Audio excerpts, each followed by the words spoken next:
Nada. What's up, Rubric family? How's everybody doing this Sunday afternoon? John Paul Egg and Juan says hi to all of you. We hope that you had a nice weekend so far. We hope that the ones that got drunk are resting, or the ones that are hungover, they're getting a little bit of a rest, a break, so we can get ready for a new week of labor. How's John Paul Egg today?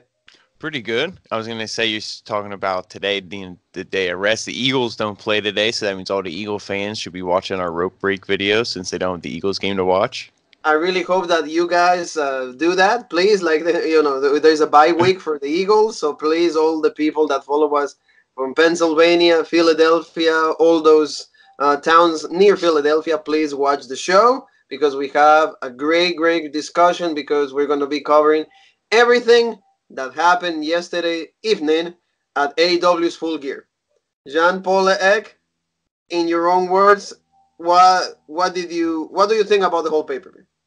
Overall, right when it was over, I mean, even as it was going on, I thought, like you said it best. Maybe we expected this to be amazing, and while it was good, it wasn't like the best pay-per-view that I've ever seen, and maybe that's my own fault for hyping it up that much in my head. So at the time, I thought it was not like a letdown, but it was all right. It was good. I'd watch it again, but I wouldn't put it in my top 10 pay-per-views of all time. But but then now after sleeping on it and thinking about it, I do appreciate it more. But I think besides the free pay-per-views like the Fighter Fest and Fight for the Fallen, I think this is the weakest one out of like Double or Nothing and All Out. I will say that up to the main event, the lights out match, Kenny Omega, Jon Moxley, I will say that this felt to me kind of flat, and maybe it is because one of the reasons that you just mentioned.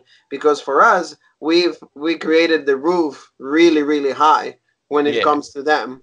Because if it would have been a WWE production, we would have been, oh my gosh, it was the greatest thing we ever seen. But like to me, the whole pay-per-view resembled kind of like what an episode of Dynamite might be. Yeah. Like it lacked a little bit of, I want to say, emotion when it comes to there was no surprises. There was nothing completely out of the ordinary until the main event. Yeah, and a lot of people, I feel that we are relaying on the main event a lot because I feel that the rest of the matches didn't live up to the hype. According to me, what would you think about that?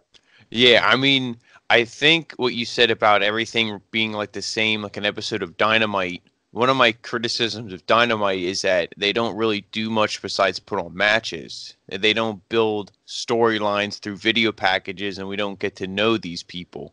So going into Full Gear, there was feuds, but there was no story behind the feuds. Besides, Hangman Page and Pac, they had a story, but unless you really watch Being the Elite or stuff that goes on backstage, or AEW Dark. Yeah, you don't know that story too much. And you get this women's match that was thrown together in 2 weeks, which didn't really have a story. A lot of these matches, while there's a rivalry with Santana and Ortiz and the Young Bucks, there's not a story. I like to see video packages. I like to see two guys in the ring cutting, a promo on each other.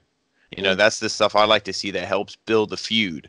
Because when they showed video packages to hype the match, in the pre-show, they showed the same 3-minute clips over and over because there was nothing else to show. Again. It made me feel like WWE all over again. Yeah. They should give me different video packages. Yeah, that's but there was no footage because there's no build. Then you couldn't even build. So you're right in those terms. So I always say I'm going to give them a pass. But now this is the last kind of okay, you're just starting out pass. The next pay-per-view they do, it needs to be better than this. I'm not going to again expect it to be my number one pay-per-view of all time to blow me away with all the matches, but I expect it to be a little better than this with the build and going into it. Because you said, we were really only invested in Kenny and Jon Moxley and Cody and Jericho. That was really the only two matches we were invested in. I will say that like the wrestling wise, if you just are grading or just reviewing the wrestling that we saw, it was really really solid. Oh yeah, the in ring work was then this pay per The view. in ring work Yeah. was absolutely great, but when it comes to the whole thing put together, it Hmm. was to me a bit flat Yeah. because of what they did in All Out, what they did in Double or Nothing, or maybe because we were just seeing it as new, maybe we just felt that it was completely different. So Yeah, but I don't know. I feel I'm like all those struggling in that matches, situation. although there's so much story in all those matches. You had the Jericho and Kenny when they were fighting to be the number one contender in Defender, that yeah. match. They had history and everything, and you had Cody going against his brother Dustin coming over. That was a really emotional match, and then you had the Battle Royal. And that was, everyone loves Battle Royals. They had familiar names in there, like Tommy Dreamer, people like that were in Like there. yeah, Billy Gunn, yeah, a Yeah, lot of people there, yeah. Hangman came out. He was injured. He won, so that was a big emotional pop to get. So there was a lot of moments like that, and I feel in this pay per view there weren't moments like that. Yeah, there Besides were like none. besides like the heel turn with Yeah, MJF, which that was like MJF. a good moment. It was like it wasn't a That feel was the good only good moment, thing, but was but like we a good. did predicted that. Yeah. Did predicted that. So we're gonna go over everything. We want to say thank you to everybody that watches the show on a regular basis. I know we put a lot of content, but that's what we do because You guys love it. Don't Snowflake lie. never sleeps. Eee. So we're gonna start out with the buy-in, the kickoff show, and Yep. that was the one thing I will agree with you is like there were a lot of video packages, and the one thing I want to mention when it comes to the whole presentation of the pay-per-view is like the transitions from one thing to the other are very flat. I will say Yeah. not even transitions when it comes to that. And one match ends, and right away, boom, you hear the music from the other match. So I'm Yeah. like, give me like some, a few, like a minute or two, Yeah, I wish it base would cut. myself. I wish it would cut to like Excalibur and Jim Ross, and they'd be saying, "Oh, like they would talk for like 2 or 3 minutes about what happened and where this might go from here, and Yeah, then you lead into the next and match." then you lead it to the next match. The transitions when it Yeah, comes to that, they're really, really vague for me. Vague yeah. if there is probably Well, there aren't any. like to keep beating this dead horse. They always say like, I mean, I always say that their time management is an issue, and I would say, wouldn't you say time management was an issue here because the pay per view went late? Well, I feel that like they do go late because Yeah, I that's what I remember mean. They Ryan. went We want late. to say hi to Ryan.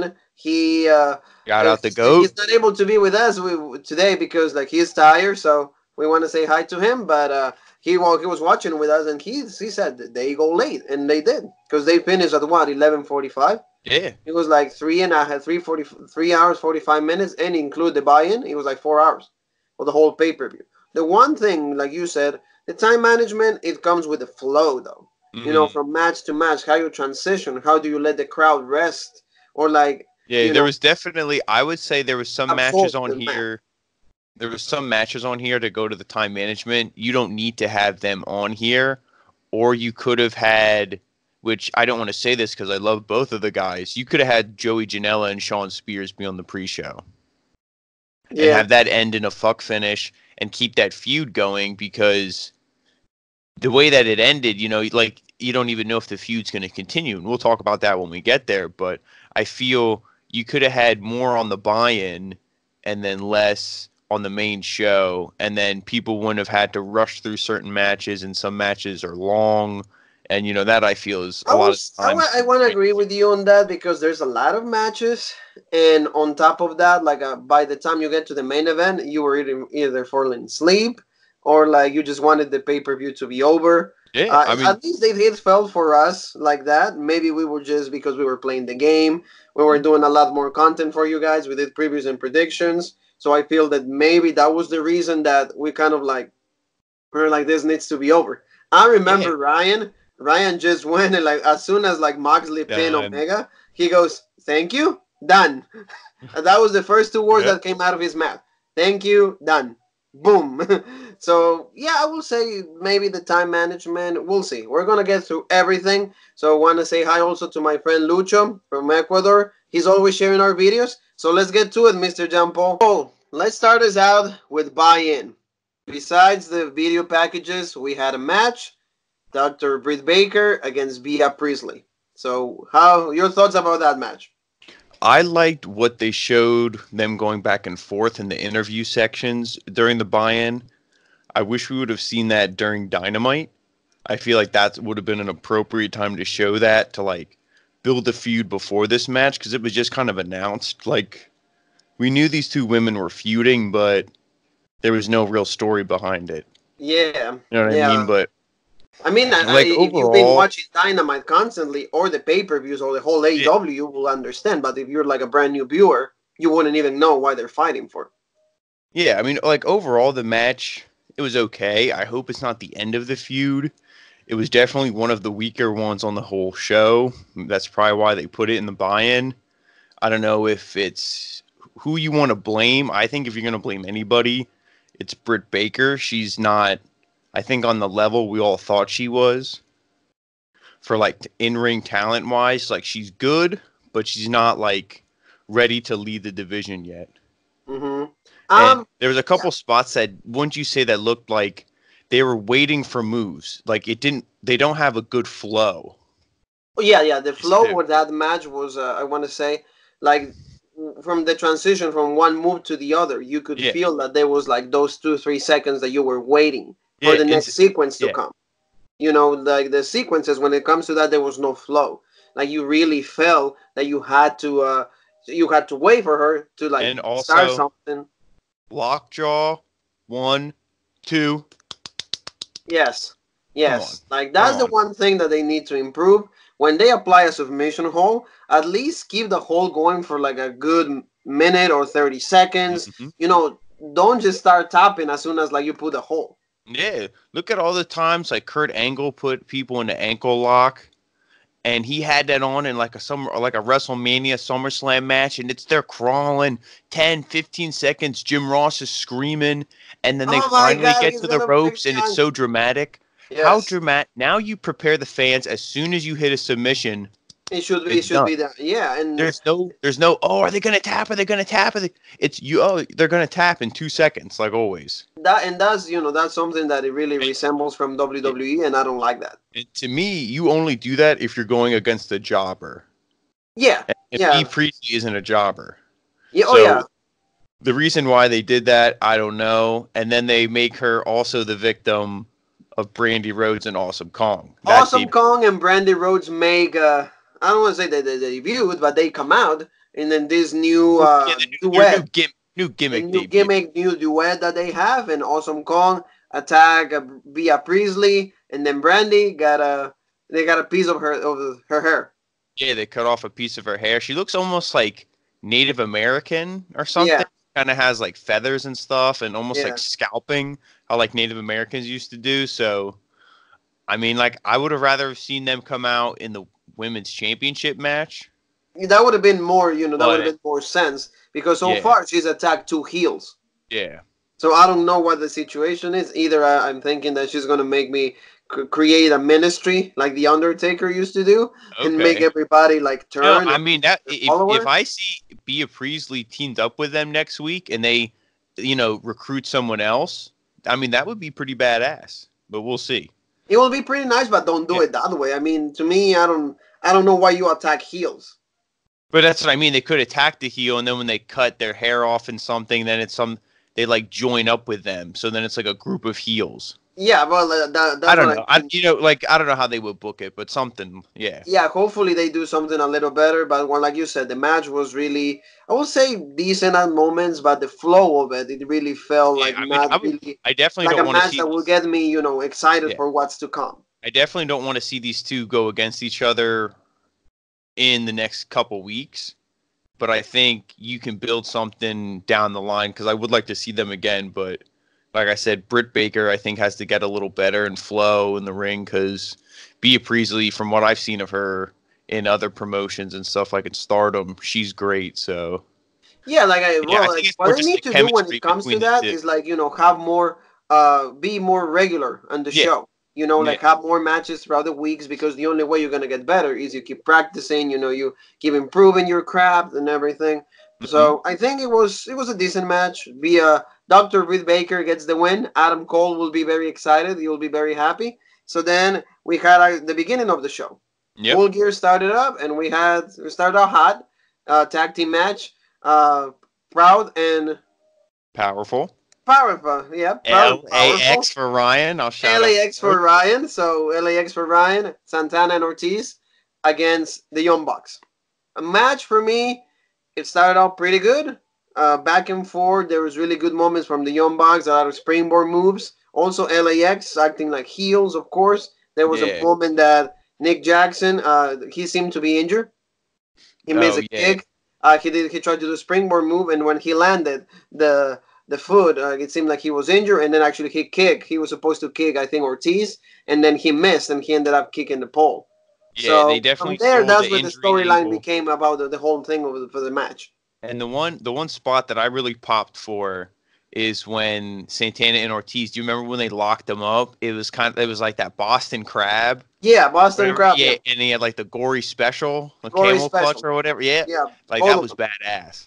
See, yeah, And I they, will they say really presented both teams. Both teams look legit, which we already knew. But it was always who was going to win this match. Like, but we. then they played the injury angle, like you said, to Nick when he hit Yes, and kicked the ring post, injured his leg, yes. and Santana and Ortiz. I think they were the right team, like needed to win that we predicted, and they ended up winning. And they ended up winning. Nick tried to go for the Meltzer special, which is a little crappy that they named their move after Dave Meltzer. They should have looked like a different name for that. But like they try that, but unfortunately because of the knee gave up.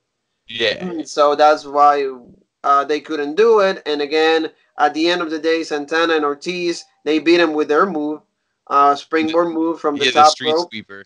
Yeah, the street sweeper. There you go. And 1, 2, 3. Good match. Did it live up to the expectation for me? I don't think so.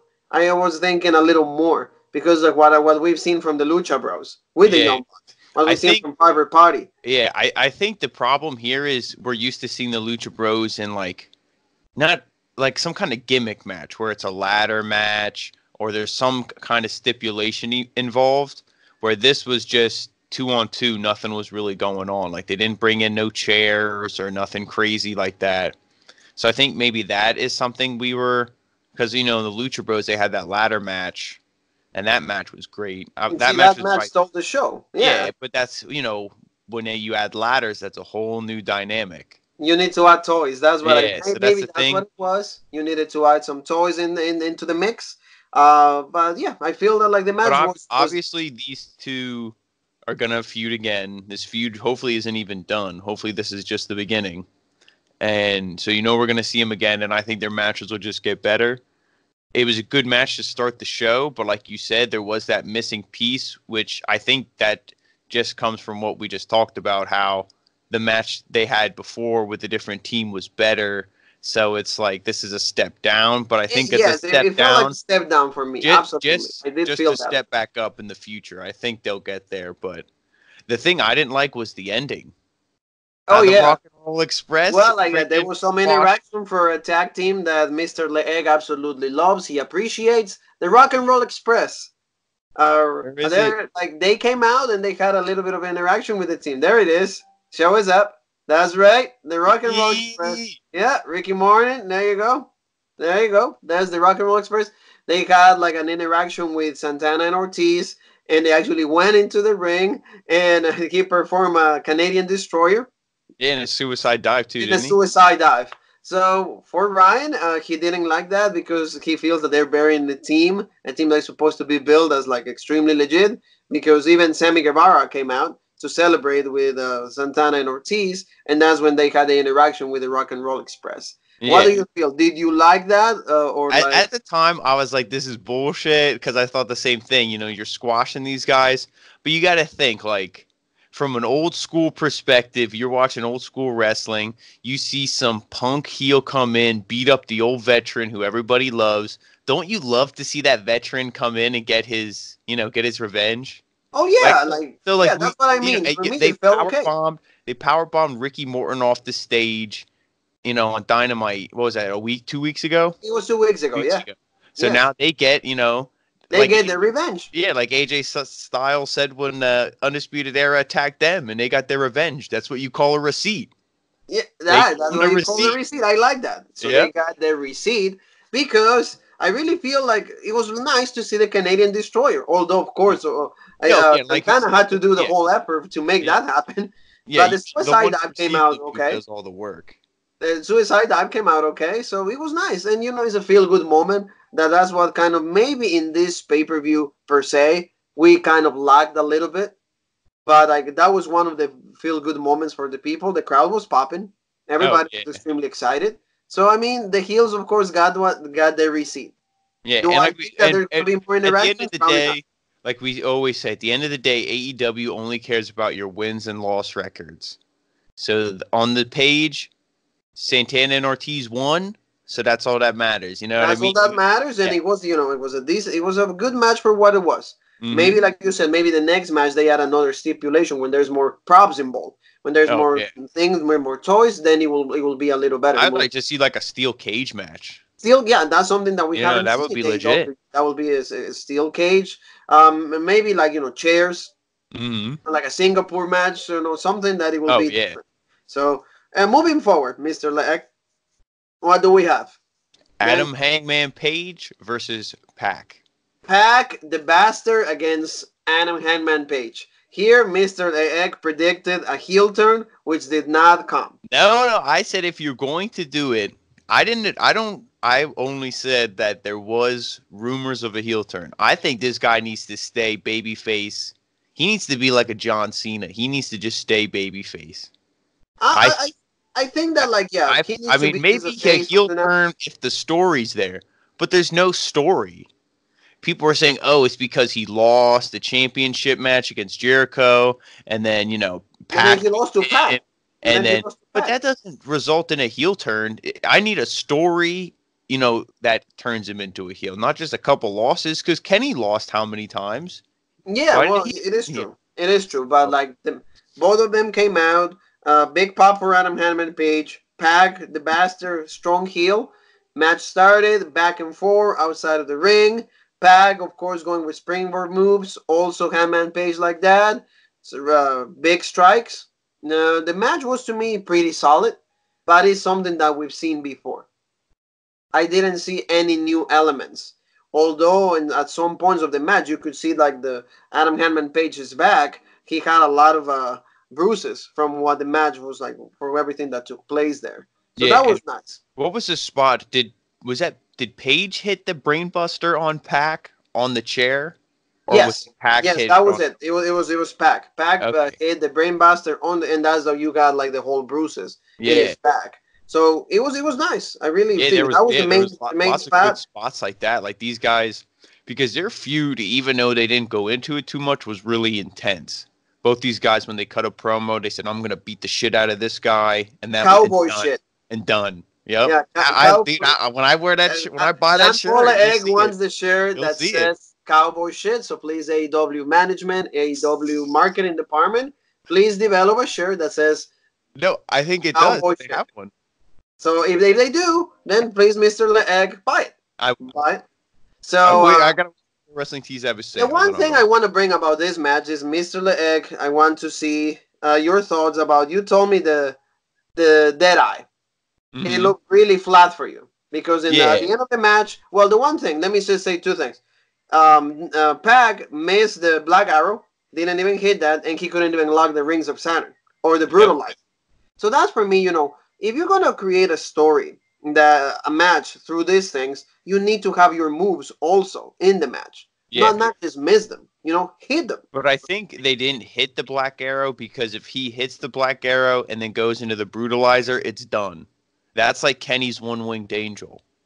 I I mean, that you're taking care of the finisher. I get Yeah. it. But also, for example, it would have been nice if for like a few seconds, he hits the brutalizer and then Page goes to the rope. Because your Yeah. finisher is not being, you're not diminishing. You're not weakening your finisher by doing that. Don't you think?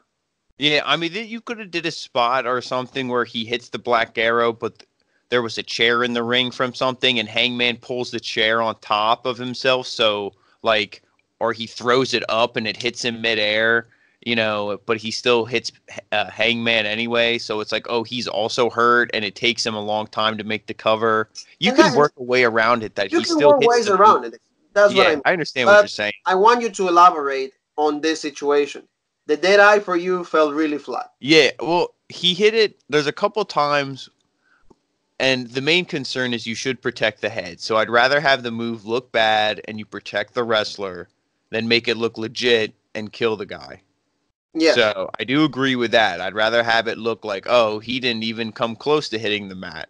I'd rather have it be that and the guy can live to wrestle another day. But there's times when he hits the dead eye and, there's maybe this much room, to the mat, 6-7 inches. Okay, that's legit. Sometimes, you can, because if you see it real quick in motion, you don't notice it. But if the dude's almost like a foot off the ground, it's like, what the heck's going on? And also, like, I think the angle that they had that, Yeah. yeah, And that's the you thing could we see talk about. completely. Yeah, Yeah, you we could, and talk that's about. when like Kevin Dunn, yeah, the Yep. camera angle, Yep. like And I made think me once they believe. improve their camera work and all that, they'll be able to show that dead eye. They'll know which angle to hit that from, that it looks, devastating. When it comes to that, I think But the finisher itself is a legit move. it's The legit, move but is it's when you present that like, in the way that you're saying, it should be forward, it should be from mm-hmm. front. Don't go it from an angle because if you see the angle, you're gonna see that like he's barely hitting the mat. Yeah. Because some moves like the KO punch and the Superman punch and all that are bullshit fucking moves. Oh yeah, But yeah. how many times if Kevin Dunn shows it from the right angle, it makes it look more It makes it legit. look better. Yeah, But it then if makes you it look show it from devastating. straight, if you show it from straight on, it looks like Big Show's tickling the guy's chin, and you're Exactly. like, what the heck? And that's what I mean. Like that, what they should do is like it's a whole team effort. It's how Yeah. you make look your move. And I agree with you because the move fell a little bit flat for me. This And is if a it is thing. that dangerous, then Yeah, don't do it. yeah. This Don't is do a it. thing I Get would a do. finisher. Is I would do just like go into your training facility, have a bunch of cameras, and practice the moves and film it from all different angles. And what makes it look the most devastating, the most legit? Yes. And Yes. then now we know which angle to shoot this from in the truck. So the ref can say, and they know how the match is going. Oh, Hangman's setting up for the dead eye. Boom, cut to this camera. Yeah, But but shoot from this yeah, camera so it looks better. Because yeah, like to me it fell a little flat. And yeah, there was a discussion between all of us about like, well, that the movie is dangerous. And then it comes my point of view. If the movie is so dangerous, don't do it. yeah. Just get something different. You don't need to do that. Mm. Because if, for example, WWE, why WWE doesn't allow Samoa Joe to hit his finisher from the Yeah, top because rope? he ended Tyson Kidd's Because he career. almost kills Tyson Kidd. So if it's that dangerous, don't do it. I was just gonna say that. Find something else. The only reason that AJ Styles does the Styles Clash is because of Jericho.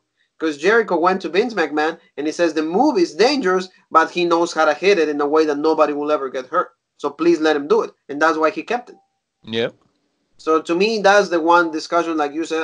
And also, speaking of AJ Styles, I might be wrong, but I'm pretty sure the only time when Samoa Joe, how he did the Muscle Buster, a little bit of trivia. I think the only time they teased the Muscle Buster was a match with AJ Styles when he was defending the championship in the rematch against Jinder Mahal. I think Jinder Mahal teased the Muscle Buster, but he countered. Yes. Yeah, yes. just a little history. Anyway, now it's a little history right there. We're throwing it out there, but I just feel that, like you said, they should get this kind of moves from a different angle so it actually hits better. So moving along, well, hear this. Where does Hangman Page go from now? Where do you see Hangman Page? And Pag actually lost, so he got his first loss. He's not undefeated anymore. I think Where you got to do you got to do Hangman and Moxley. I think number one contender. That would be that should be the first because two. Moxley's one of those guys you can put him against a face or a heel. Yeah. Because we always say he's like a tweener. He's both. He's in between.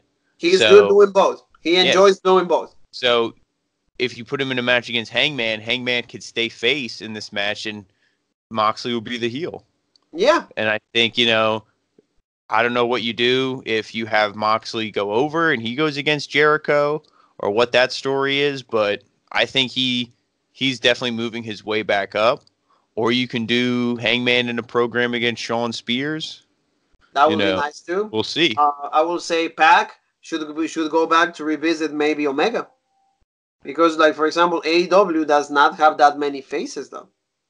Yeah, that's the thing. I mean, you could also have Hangman just be in a random match against somebody, and Pac, beats him up during the match and continue this feud if you want to. There's a lot of things they can do.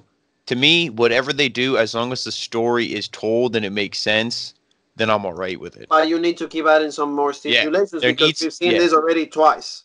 yeah, I was saying to you guys, if we wouldn't have, this was supposed to be actually the program for the championship. So that's why I want to like bring that up. I was like, well, this match is really good. It's living up to the expectation, but where do they go from now? yeah. That's the thing. They need that mid card title. They need a mid card title, which is going to be introduced. So I think in this week in Dynamite, it's going to be just introduced. It's not going to be unveiled. It's not going to. It's just going to be. We're going to Like have a mid card announced. title. They're gonna It's going like to be announce it. announced because Okay. they definitely need something for the mid card guys, or Yeah. like the main event that would like to go up to the championship match. Yeah. So moving along, what do we have next? And then we have Shawn Spears versus Joey Janela. Sean Spears is you're really big on Yeah, Sean Spears. yeah. Both guys I like. You love So Joey yeah, Janela Shawn too. So Spears. Yep. good match. I want to Yeah, say it was good for. I felt it was good for how long they gave them. I felt it was kind of short, but in the same time, I was surprised it was even on the show on the main show. because Yes, I was like, is this the blow off or do they? Because usually a pay-per-view is a blow off. yes, Usually yes, that's where the feud is done, and then a new feud starts afterwards. But yes. these guys just started feuding on Tuesday on AEW Dark. Yeah, I mean So they were put together in a, they needed something for Sean Spears because Sean Spears to me he could be a main event player. yeah, The new persona that he has, they his new need his. gimmick. He calls himself the chairman. He comes out sitting on the chair. He needs to start showing up in random matches and clocking dudes' heads off with that chair. Yes, he needs to do the same thing that he did to Cody. Yeah, But he you should need to start. revisit that feud and be like, That's how you hey, build monster heat. yes, and especially you have Tully there. Tully's always there. He's Yeah, always like always legit. he's legit and he works as a good manager. We Yep. saw it yesterday because at some point in the match, Tully actually helped Yeah, and he Pierce did the beating spike up. pile driver. Yeah, he helped him when he was doing the pile driver. Nice spot. Back and forth again. Joey Janela is a really good wrestler. He's always on the losing end of things, but he was great. Yeah, but he's one of those guys though. Like you always want to say, like a Crash Holly or like a Spike Dudley or somebody like that. Who obviously Joey Janela is more legit looking and stuff. I mean, he doesn't have like a crazy physique, but he can do moves and stuff. Like he's a springboard guy. Yeah, Yeah, you can do so much but more with him. like Joey Janela is a guy who loses, and I feel when he loses, the crowd gets behind him more when they see him next time. Because then when he wins, it's like it makes it that much more special. It's a It's bigger going to be pop, more special. and Yes, people like his gimmick. He's crazy. He's the bad like boy. Tommy Dreamer, like a Yeah, Tommy Dreamer. yeah. Well, I mean, I don't know if I would go that far for him, like to be an underdog baby face, but I think people just like him. He They just has love that kind of crazy and personality. you love He's just crazy. People yeah, love crazy. So yeah. match was the one spot that I really like is when he actually tied up his hair with a ring with a turnbuckle. Oh yeah, yeah. He grabbed a piece of rope and tied up his hair against the turnbuckle, and Joey couldn't move. Oh He yeah, with the couldn't go tag back. rope. Then he Yeah, had to pull himself out, and then like everybody's like, "Whoa!" But the match was really, I would say, short for what it was. Death Valley Driver, 1, 2, 3. And Tully gets involved, and Joey Janela lost once again. yep, First victory for Sean Spears on pay-per-view, which is nice. He needed this, so yeah. we'll see where he goes from now. And then I what feel would? that like well Oh yeah, go ahead. to do this, I feel that like to just conclude this again, they need a mid card title, so all these guys have something to pie for. Yeah, I will say maybe Sean Spears could go against John Moxley. I don't see why not. I would have loved if they Can he? would Can have he? announced something like, oh, we're going to have like I don't know, like a tournament or something for a new belt, and then you have people feud for a spot in the tournament. Yeah, there you go. And then you start Something like like for that. example like yeah like to the same tournament that they did with the tag team.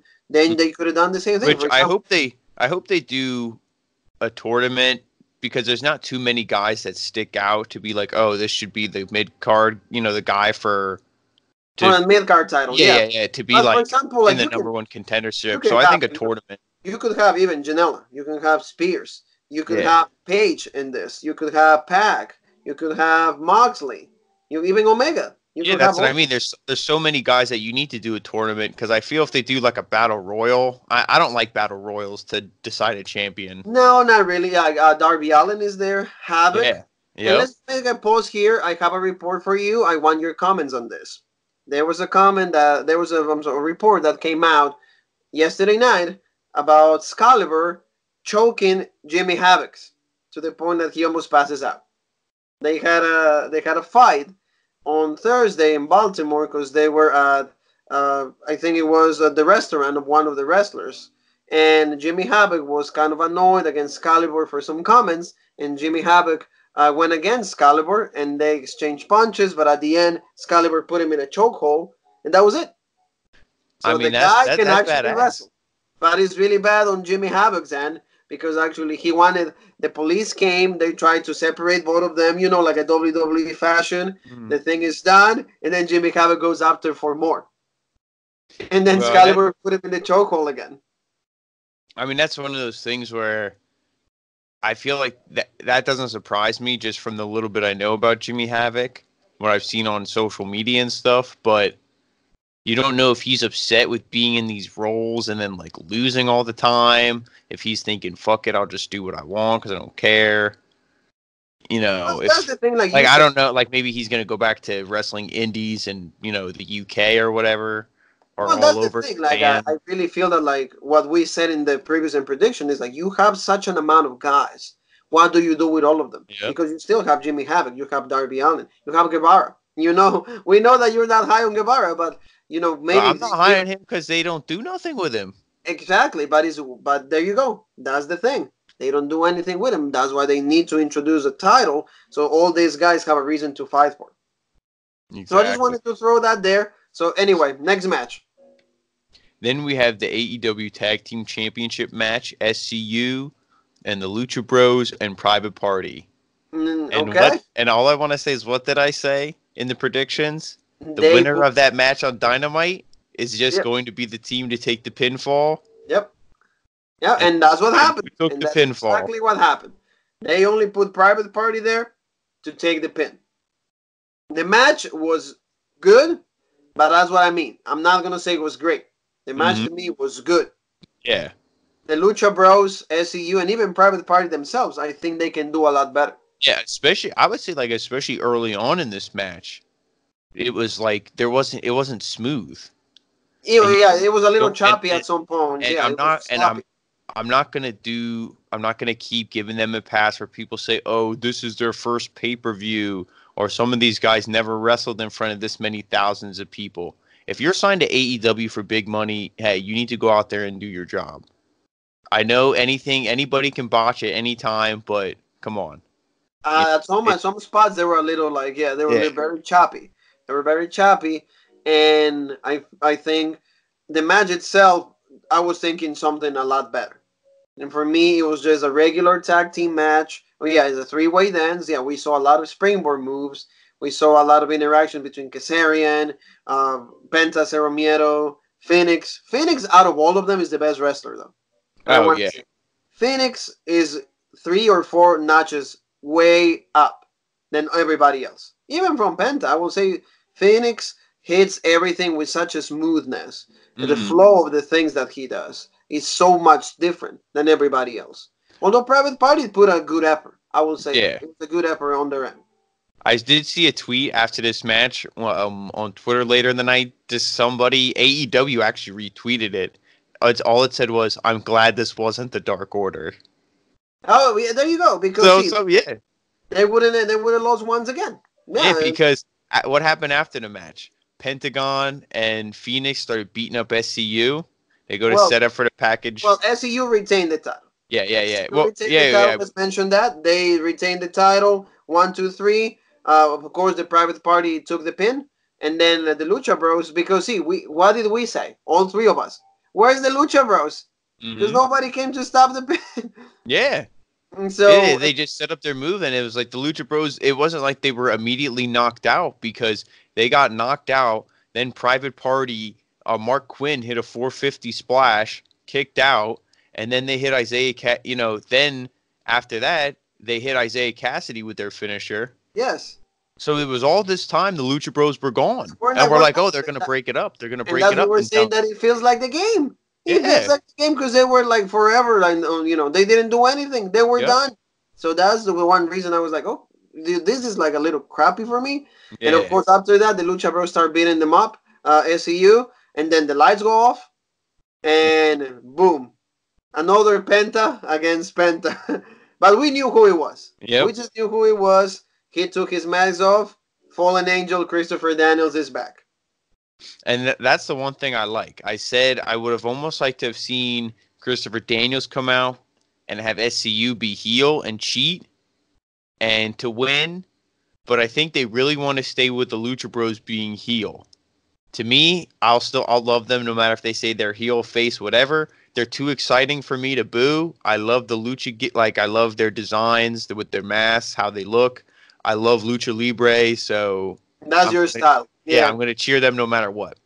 Yeah. But they're really going with the SCU as face, so they bring Daniels out at the end. But I'm just glad to see that these two teams are still continuing the feud. That it wasn't like we just gave them a rematch just because we didn't have a match for the pay-per-view. Mm-hmm. And then it's like after this, we don't know what we're doing. Their program is going to be SCU and the Lucha Bros for right now, which I'm fine with. And which I'm fine. Because and now you add Christopher Daniels into the mix, so at least this will make the matches different. It's going to be a lot better. Yeah, I mean, Christopher Daniels can be the one that like does the fog finishes. And I forget what the wrestler who they had with them at Fyter Fest, not the Young Bucks, the Lucha Bros. Oh, I forget what his name was. I don't really remember. But you remember who I'm talking about? They could bring like him back or bring like another luchador. Yeah, so they could have 3 against 3. Yeah, I would like to see something like that. I would like to see that. And then, for example, now you have a really big chance to really come up with like a good number 1 contender. And you have Star Order, you have the Best Friends, you have a Private Party, you have even the Young Bucks, you have Santana and Ortiz, you have all of these 5 tag teams to actually come out with like a strong contender for the SCU when this feud with the Lucha Bros is over. The match was really good. Yeah, so overall, like you said, it was good. It wasn't great. It wasn't spectacular. No. I thought one of these 2 tag team matches could steal the show. Clearly, that wasn't the case. It didn't. They weren't as good as I thought, but unfortunately, I think they just tried to cram a little bit too much. Because both of these tag team matches could have easily been a half an hour. Yeah. And neither of them were. So yeah, I think that, for example, to me, with the Private Party going against the Lucha Bros, the semifinal, that was to me one of the best tag matches that I ever seen. Yeah. But when it comes to this 3-way dance, the pace of it wasn't as fast. I mean, I'm not saying that because it's fast, it's going to be better, but I'm just saying like you could see that those 2 teams at that time, they went for it. You could see that they were into each other, into getting. Sometimes I like to see when teams just brawl and they fight, and the stuff doesn't need to be all moves and crazy. This match, especially like we said early on, it was all the guys were just trying to set up their spots on each other, and it didn't look. The match just fell off. Yeah, it fell a little off. Like I want to see what you guys have to say. Please comment on the video. So we want to hear you guys because at least for me, it felt good. But there was no like that like spark that will make me say, it was absolutely outstanding. Yeah. So like we said, we've seen better tag team matches from them, from the Lucha Bros, like the Young Bucks and everything. But you are so right. The 2 tag matches that were supposed to be the ones that steal the show, they didn't. At the end of the day, they end up not doing it. Yep. So next, we're moving on to the AEW Women's Championship match. Riho against Emi Sakura.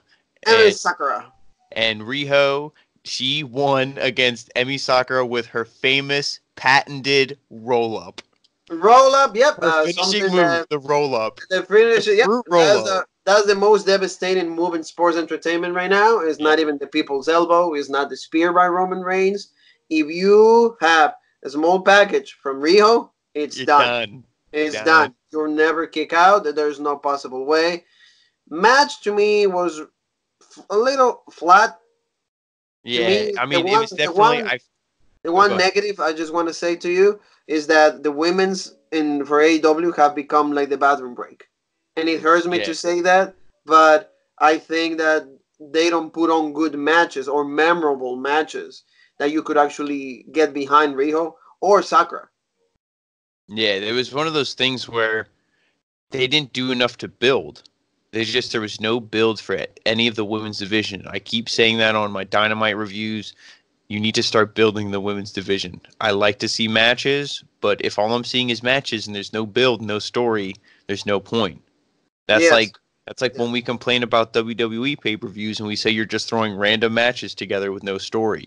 This is the Yeah, same thing. You're just to throwing fill the random paper. matches together Yes. for no story. Yes. This had a story, but it was only 2 weeks of build with no build besides just comments on commentary here and Yeah. there. And the match the match on Wednesday. Yeah, and that was That was it. it. That was it. And So I mean, in this match, Riho to me, she's over with the crowd, and that's the most important thing. Some of her moves, I feel like they have like .5 more force on them than I've seen before, but not much. mhm. So I don't know if that's just, like I said, that could just be the Joshi style. I'm more used to the strong style, like Io Shirai and Asuka. But Kyrie. Emi Sakura, some of her moves she hit look legit, like a crossbody on She did a Riho in the tilted one. corner. You know, Tilted. there was other moves, but I don't really care for her Freddie Mercury kind of gimmick. I think she needs a new gimmick, but I mean, the right person won here. I just wish Riho would have a finisher and do something more than 20 Something chest more stomps. devastating because you're a champion. You're supposed Yeah. to have a move that, like, when you hit that, you know it's done. What So did she that hit? one, Like 10 coup de grace? yeah, that's what I The wanted to chest say. Like, stomp? the one thing with Rico is like her moveset is so repetitive. Yeah. It's a stomp after stomp after stomp, and at some point she even did the coup de grace. For the ones that don't know, the coup de grace is Finn Balor's finisher, stomp from the top rope. She even hit that, and I'm like, can you please give me something different? Yeah. The woman, to me, is not believable as a champion. That's a bad decision on AEW's behalf. I feel that if Nyla Rose would have been the champion, I would feel more okay with it, just because it's a stronger woman, more powerful, rather than Jessie Rico, that at the end of the day she doesn't even have a finisher. Yeah, I think that's the thing. I don't have a problem with them making Riho the champion, but they need to present her in a more legit way. They need to say, yeah, even though you're wrestling for 9 years, blah blah blah, won championships all over Japan, your style over here, they need to, they're trying to get that style over, but they also need to slowly try to introduce it to us. So make her do some of her moves, but then some moves that we'll find legit.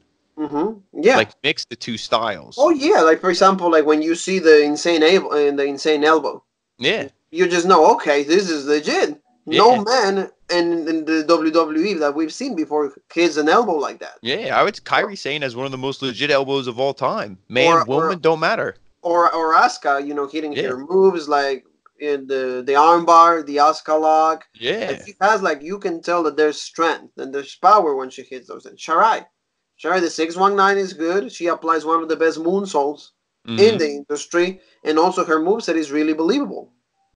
But when it comes to Riho, this is a current thing. We complain about this every week. Yeah. And then they put a woman that we're not even invested in. So that's why when you have two women that we're not even invested, there's no story. What is that result on? Oh, this is Yeah. becomes your bathroom break. Because after that, we're gonna go forward and we're gonna go to the championship match, AEW championship match. Cody Rhodes against Le Champion, Chris Chris Jericho. Jericho, the Yeah, bubbly. the bubbly, and we even had the bubbly, so you guys can see it on our Facebook page when we did previews and predictions. Egg, Ryan, and myself, we had the bubbly because it was yesterday. It was Chris Jericho 49th birthday. We get to celebrate Yeah. the Well, champion. let me do one quick stop, and I want you to comment about the commentary. Is it better? Is it improving for you? Are they No. doing better? Yeah, you get feeling more excited when Excalibur and Jim Rose are talking, or no? To me, Excalibur has the emotion when he talks about stuff, but I always say I feel Excalibur is trying to tell you 30 seconds worth of information in 10 seconds. Excalibur, not when he's calling the in-ring action, but when he's trying to get a story over or plug a social media or plug something else, he talks really fast and it's like rapid fire. He stumbles over his words. or Jim Ross or Tony Schiavone talk over him about what's going on in the ring. So there's just a lot of. I feel like they should have a 2-man booth, and they need to like drop a bomb and redo commentary because Excalibur calls too many moves the wrong names. I feel like he knows what the moves are, but because Tony Schiavone is mediocre at commentary, he's good for the nostalgia and he has good moments here and there for what he says, but he's not like amazing on commentary. And Jim Ross has lost a step, so Excalibur's carrying the workload, but he's messing the moves up to where it's almost like annoying. He keeps calling the same move the wrong name. Yeah, yeah. So And yeah, to me, the that's commentary things they that need like to. they need to like, and also to me, my biggest complaint about that. I understand what you're saying, and you're in the right track when it comes to that. My biggest complaint when it comes to that is like I don't see enough emotion. Yeah, from I don't Jim see Ross and enough. Tony Schiavone for sure. From neither of them. I don't get like Ryan said, and when as we were talking, it's like a good wrestling show is something that even I get behind and whatever's going on from what the commentator team, the Hmm. commentator is, it bears me in it. And this, and Jr. for his age, I don't think he is as vibrant as he was before, and is understandable. But like they should bring somebody else that is gonna make crazy remarks. I Somebody don't else. know why they didn't run with Golden Boy. They signed him and they have him do backstage stuff. He was on the pre-show, but Yes, that was it. yeah, They should they have should try Golden to have Boy. Golden Goal or somebody else, because like to me the commentary team lacks emotion, absolutely lacks emotion, and that's the biggest flaw when it comes to like match investment Yes, or like for crowd the audience thing react. for AEW, I don't want AEW to be. We're gonna give guys who have barely any gas in the tank, from WWE. We're gonna give those guys a chance. They Hmm. need to do all young, all fresh, all new stuff. And you use those guys like the DDP and the Dean Malenko, the Jim Ross. You use all them backstage. Dean Malenko's backstage and he's doing a great job. DDP's on screen, but he's not. He's just walking around with Cody. You're not But overusing it, yeah, yes. you're not. But Jim Ross, he's talking every single match. Like I said, just bring him in for the main event, or have him just help write the show and book the show and produce it.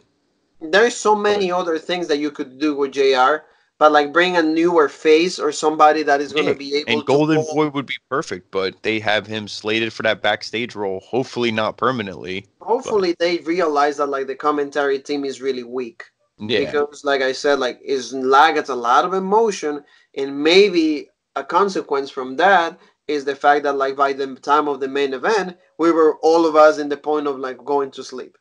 Hmm. And so that to me results on a lot of things. Yeah, the The commentator match was didn't get not great, excited until until the lights out match. and then, yeah, everybody was woke up because like at the time, well, we're gonna start talking about this Champion against Cody, big entrances.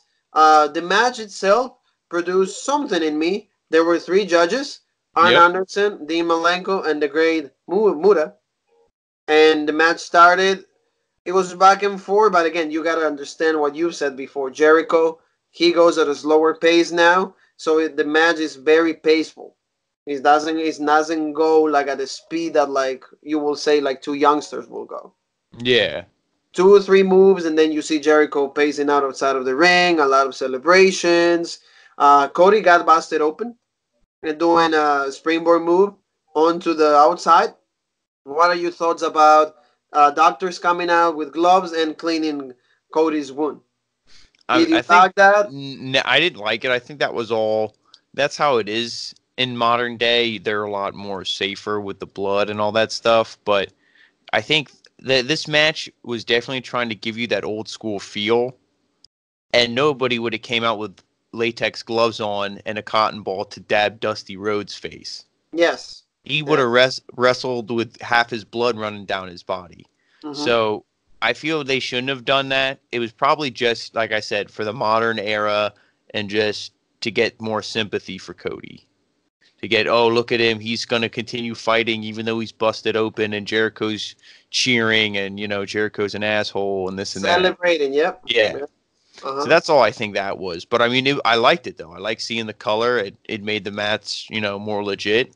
It made it a lot more interesting for Yeah. me. The addition of MJF or Cody's side, Jake Hager or Yeah. Jack Swagger, however you want to call it, and also the one thing I did appreciate is Cody's mom by Yeah. ringside.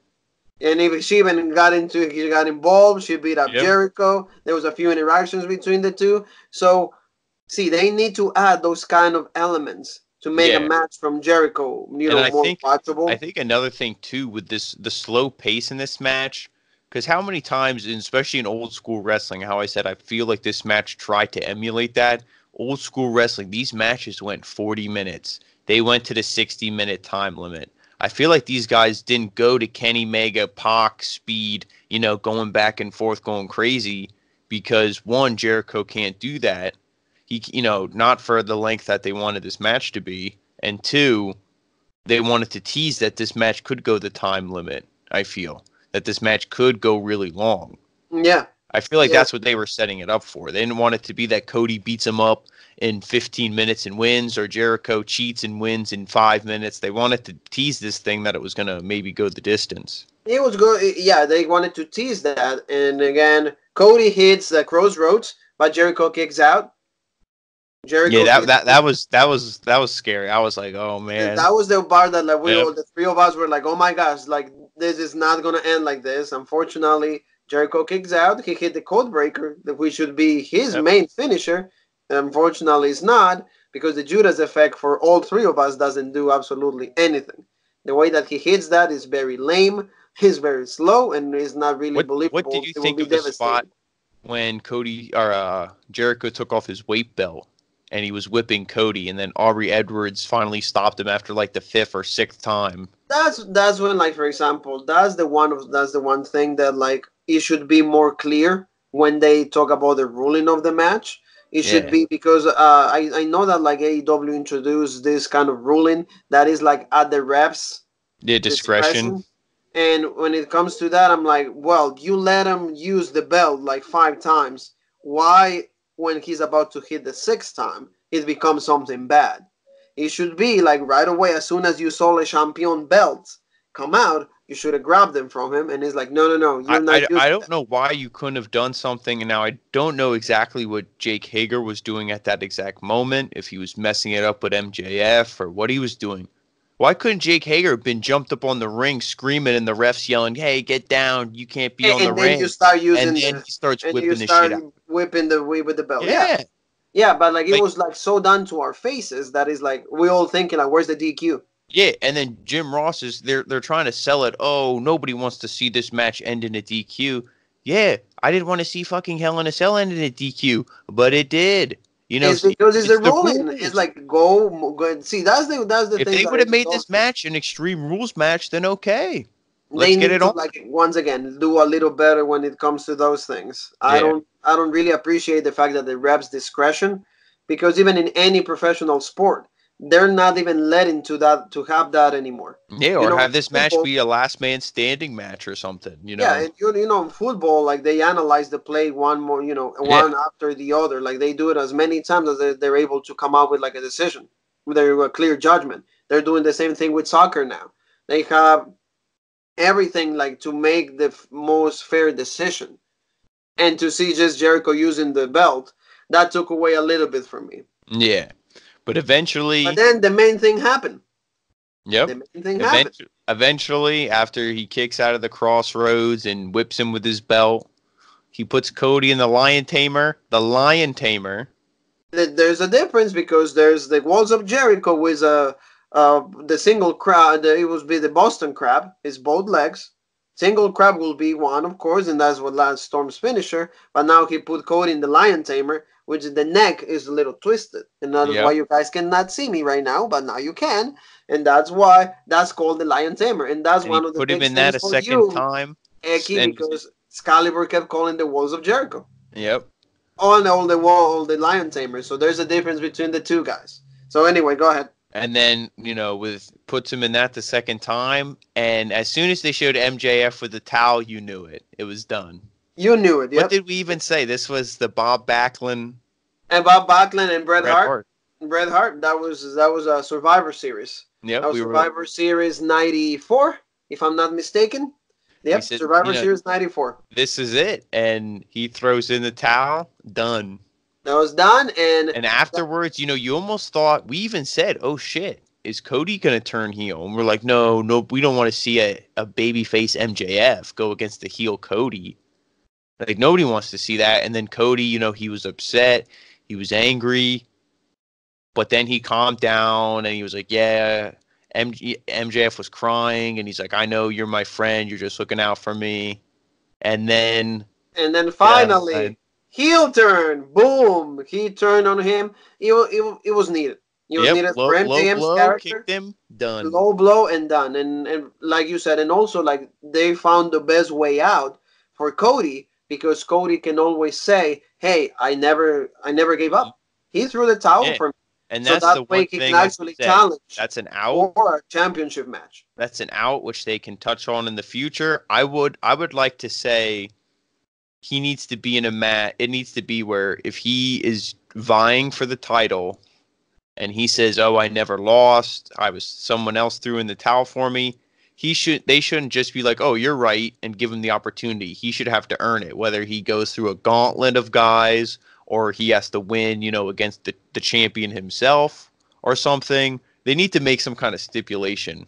But They need I, to come up with something yeah. interesting. For example, let's say MJF and you, and last man standing, and whoever wins, that person gets the right to challenge for the championship, something Mhm. like that, and make MJF and put him involved. Yeah. Involve the guy, because as a heel, he became probably the most hated heel on AEW right now, Yeah. just by And doing that's those the one success thing I with the always local. I what I said about MJF. I was sick of seeing him as a babyface. I couldn't get behind him. I can't get behind somebody who insults the crowd but then is behind the number one babyface in Cody right now. So he was like flip-flopping and he wasn't, believable. Now he's full-blown heel. We all knew that this is was going to be the fallout of the story. To me, whether Cody won or not, this is the way you go. If Cody wins, he turns on him because he's jealous and he wants the belt. Cody loses, he turns on him anyway. Yeah, And and he's the reason Cody lost, so it's even better it was nice, and because also he like the lost fact Cody. that like after this, he was coming out, he was going in through the ramp, and there was a fan that threw his drink up to him, and he couldn't even move, but he kept the character going. Yeah, now It's I nice feel to like see. that was a plant. I'm sure somebody will, whether it's Dave Meltzer or somebody will report it, whether it was a plant or not. I It don't was know. an indie wrestler. The report came out. It was an Oh, it indie did? Was wrestler. it? Yeah, it was an Okay. indie. It was the son of an indie wrestler that was right there. Okay. That he threw the cup of Yeah. water or I whatever it mean, it was. was still a legit moment, but imagine back in the day, that would have been you or me. That Well, would they, have been they said an though, like the actual fan, fan. they did say like the son of this wrestler, indie wrestler, he would scored it out.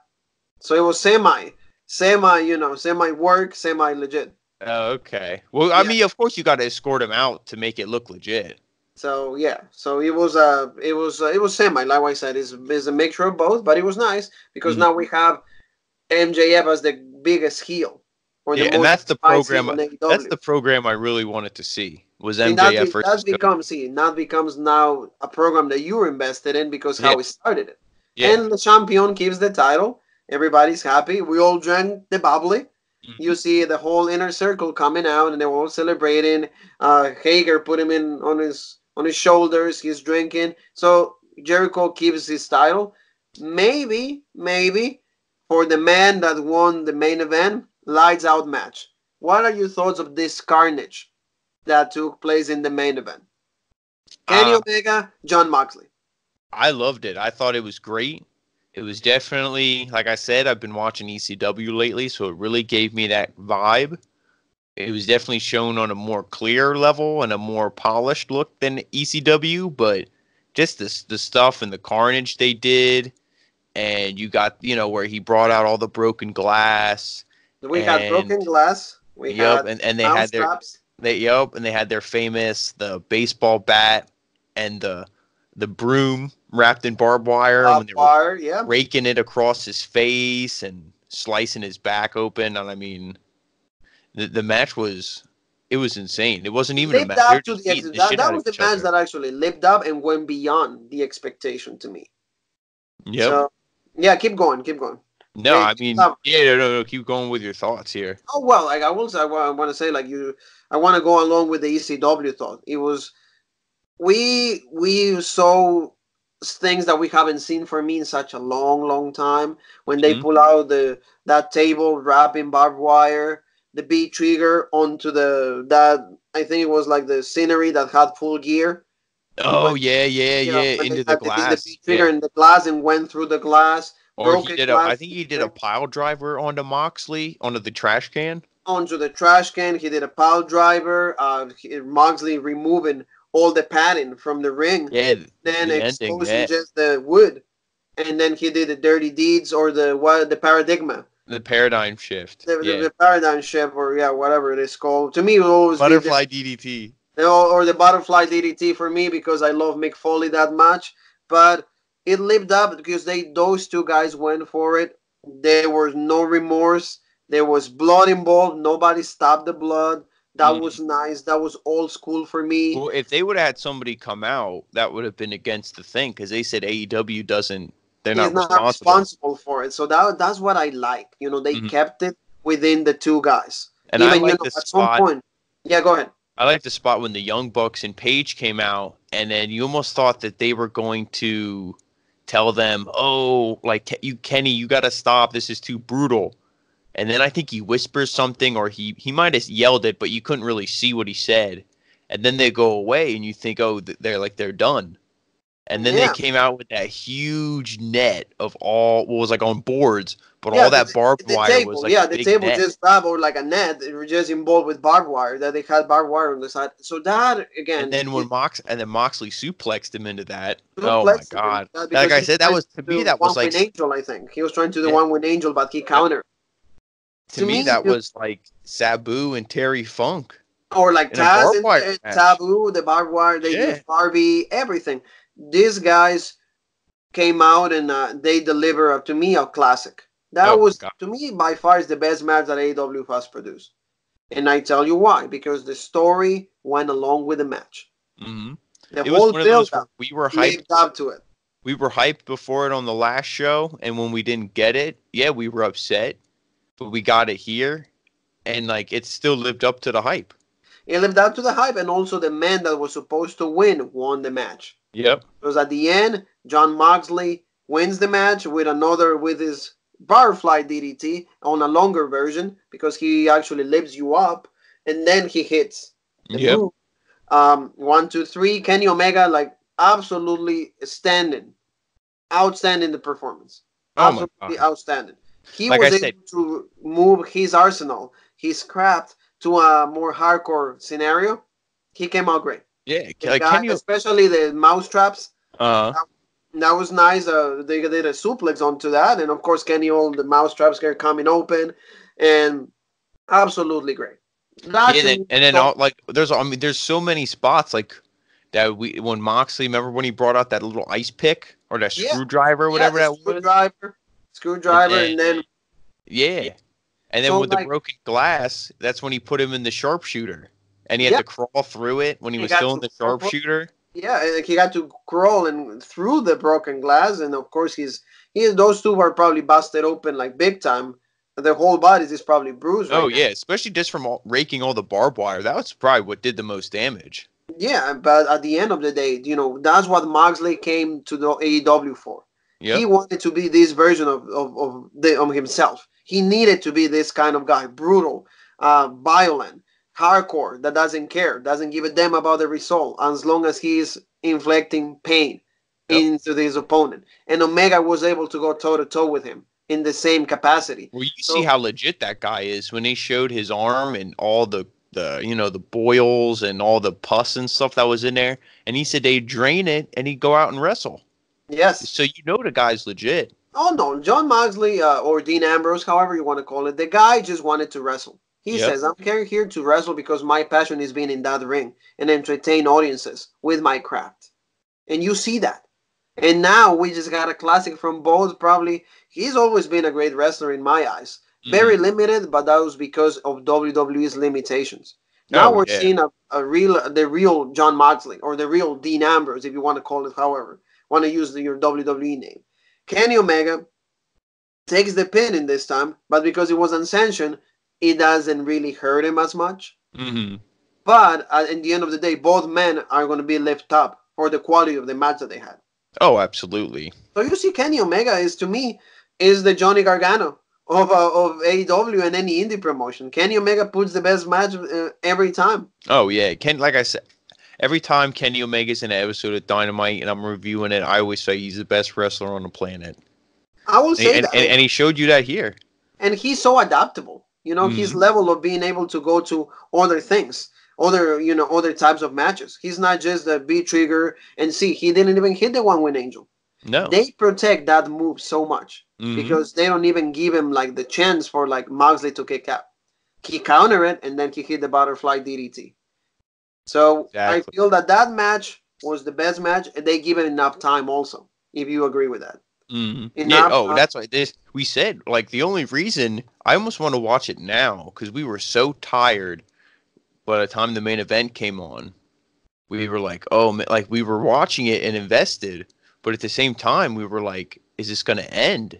Because we were tired. We all I almost want to go back and watch it now that I'm awake because they gave these guys the time that I appreciate. Yeah. They gave them a lot of time. And to me, it was the better match than the championship match. It was far, so it made sense that it was in the main event. And I mean, that's not a knock against Jericho and Cody, but I mean, hey, these two guys are just. And you know what? You could argue that these two guys are the best in your company right now. And I feel it's nice from Jericho and Cody and forever booked the whole show to understand that like the relevance of this match was way better even from the championship because it's an unsanctioned match. So supposedly it doesn't go under the AEW guidelines. So what does that mean is that like your pay-per-view, in other words, ended when the championship match was over. So whatever comes after this is like it's not our responsibility, whatever happens. Yeah. It's a really nice booking decision when it comes to that. So anyway, final thoughts to close the show. Where do Moxley and Omega go from here? In your opinion? Well, like I said, they could definitely do something with Moxley going against Hangman. That could be a story to be a number one contender. Where does Kenny go from here? That I really don't know. There's heels, but I don't know who you feud him with. Like, where do you want to go? Do you want to put him in a program with maybe he helps out the Young Bucks, feud with the Inner Circle because now Cody's out of that feud since he's feuding with MJF. Mm-hmm. So now it could be, the Young Bucks and Kenny against Proud and Powerful, and maybe he could go against Jake Hager. I'd like to see against Jake Hager. Yeah, you can do that. Yeah, because I think we've seen Guevara and Kenny were in a tag match already and stuff. So I'd rather see him against Jake Hager, make Jake look legit. What about Moxley? Should he be the number one contender now? Well, like I said, he could go against Hangman. Maybe they have a match to see who's a number one contender. But to me, if you have Moxley win, I don't know if you can have Jericho beat Moxley. And I don't know if Moxley's your champion. That's what I mean. I don't know what their whole plan is, what their story. Yeah, it's going to be very interesting to see. And that's what AEW did for us. But see, this match doesn't count. So with this match not counting, it's almost like they didn't have a match. So where would Moxley have been booked since this match never took place, let's say? What was his last result? It was actually, he won against Janela. That was it. Because he hasn't even had a match. Yeah, on pay-per-view. That was his had the match. Yeah. Yeah, he attacked Kenny and stuff when he came back. Yeah. So in Dynamite, like he had one match with Spears. He won against Shawn Spears. That's all it is. I would almost like to see because there's a lot of guys who are like, now that Pac lost, there's nobody who's like a clear number one contender. You could almost do something, because I don't want to see Hangman again as the number one contender, at least not right now. Maybe do like how NXT does it. When there's not a major title program lined up, you just do a battle royal. Even though I said I don't like them, you just do one, get a contender, and then you feud those guys for 2-3 weeks, And then while you're feuding those guys, you start building up your next contender. You start building up that feud. Yeah, or start doing a series of matches. It's going to be let's say 5 guys. Yeah. Like the Darby Allin, Omega, like I said, Pac, Handman. You guys are going to go against each other. Whoever keeps winning, keeps advancing. And then the last man will be the #1 contender for Jericho. Yeah, there's definitely a lot of ways they can do it. So. And then you have Jericho messing up with like the ones that he doesn't like and helping the ones that he likes. Yeah. Hager could be involved into this. So, guys, I think this has been a review for Full Gear. What would you say overall for the show? For the show, I want to give him, to me, I will give the whole show, I will give a B. B. I would say that's fair, yeah. And, if you ask me from a scale 1 to 10, I will give a 7.5 to 8. Yeah, I would say like a B plus, because the matches that were great were great. You know, the John Moxley, Kenny Omega match was great for what they did in the ending and stuff. The championship match, AEW World Heavyweight Championship match, was good and pretty good for what it was. But the matches that fell flat, you know, both women's matches left much to be desired. Yes. Both tag team matches were kind of short. You know, besides that few things, the show was good. I don't really think it was outstanding, but it's good enough. Yeah, so it was we'll good. see what they got to do for whatever their next pay-per-view is. They have to do a little bit more work when it comes to me to give them a better grade. But I feel that what they put on, it was good wrestling. See, we're not even, I think we're This is the one thing I will guarantee already. War Games will be better. That's the prediction, and we even said that yesterday. And that's not me shitting. That's not me shitting on the show. It's just calling it how it is. Because as great as AEW is, and as great as I say they are, NXT is still better. I will say, I think because of what I just saw yesterday, I feel War Games is going to be better. Yeah. I'm not able to say that the one is better than the other one, but for me, I would only just say that because if you're really, analyzing both shows, I feel that War Games is going to be a little better. Yeah. That's at least my prediction. So, Mr. Jean-Paul Egg, tell everybody where they can find us on the social media world.